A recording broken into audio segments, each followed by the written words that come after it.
Welcome back. Let's continue now. The Playhouse Company will be hosting a special jazz concert to celebrate the festive season, featuring the award-winning and well-known musos Ernie Smith, Nduduzo Makhathini, Dumza, Maswana, as well as Xolisa, Dlamini. So audiences will be treated to heartfelt performances that really reflect the depth and the diversity of South Africa's jazz heritage.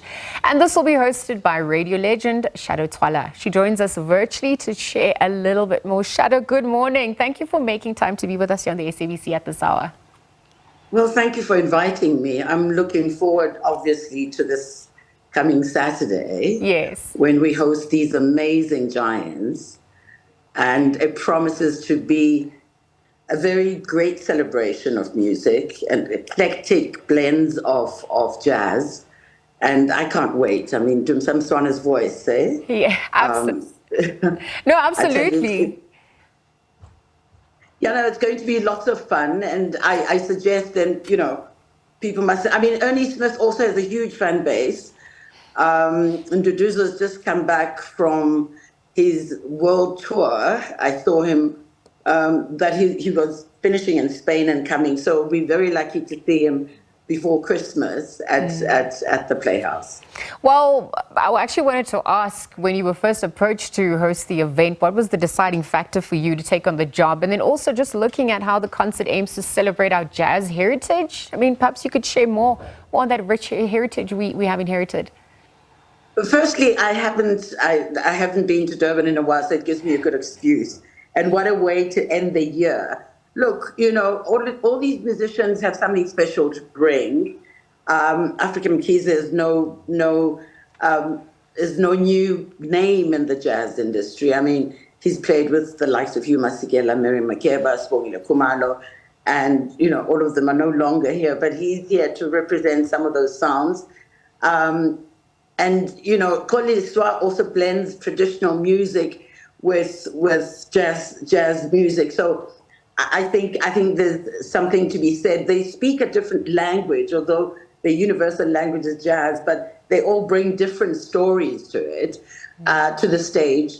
And of course, as I said, Dumza's voice, his delivery is amazing. So, for me, it's an honor really to be able to share the stage and introduce and host all of these musicians, at the Playhouse. I'm listening to what you're saying, and I'm just looking at the lineup as well. And when we think of how far jazz has come in our country, just the means that it was also used back in the struggle as well. What are you observing about this new form of new school jazz artists? What are messages are they also, putting forth? How are they part of this next revolution? I think, music itself, and especially jazz in this country, as you mentioned, there's a long history. It's documenting our history, really, because we don't write and tell our stories much.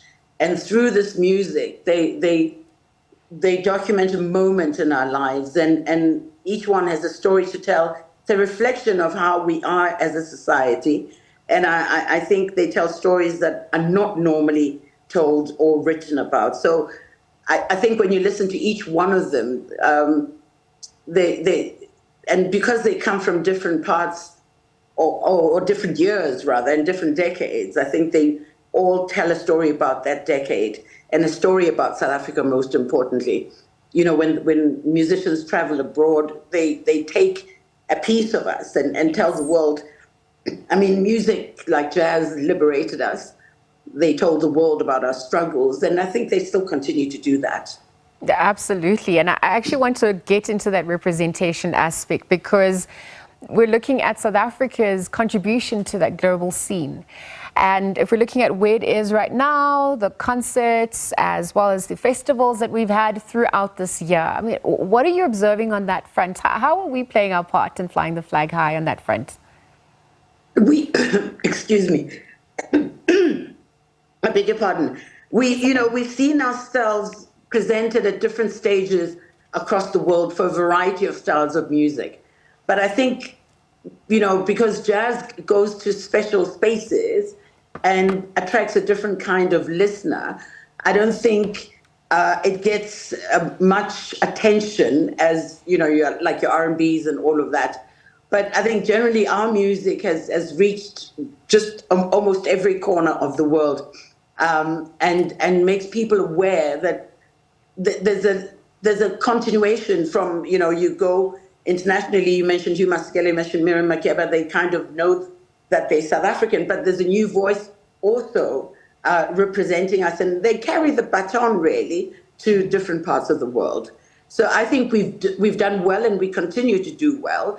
We've got most of our musicians studying and competing on the world stage at big universities abroad as far as music is concerned. Yes. And of course, we bring an eclectic sound, which is traditionally what is known as a South African sound, and that cannot be replicated really in different parts of the world. So we kind of writing our own jazz language, if you like, because of our traditional instruments, because, which brings a different element to the music. So I think we're doing well, and we will continue to do well. Ooh, those are powerful remarks. Thank you for that. I'm looking back and trying to think about how the first, jazz performers was mostly about improvisation, and they were seen as rule breakers. And if we're looking at the scene to date, that jazz space, are you still observing that? How do you think we've also evolved? What's been our contribution to that as well? Well, somebody once wrote about Hugh Masekela, and said Hugh Masekela was not a jazz musician, because they're comparing Hugh Masekela with traditional jazz styles from the US or, all over the world. And that comment came because of that not infiltration really, that contribution we had as far as our traditional sounds were concerned. Our interpretation was very different from the rest of the world. So I think we continue to break the rules, if you call that breaking the rules, really. But we continue owning it and using it to express exactly how we feel and who we are. And I think bringing it back, a lot of us believe that it's all started in Africa.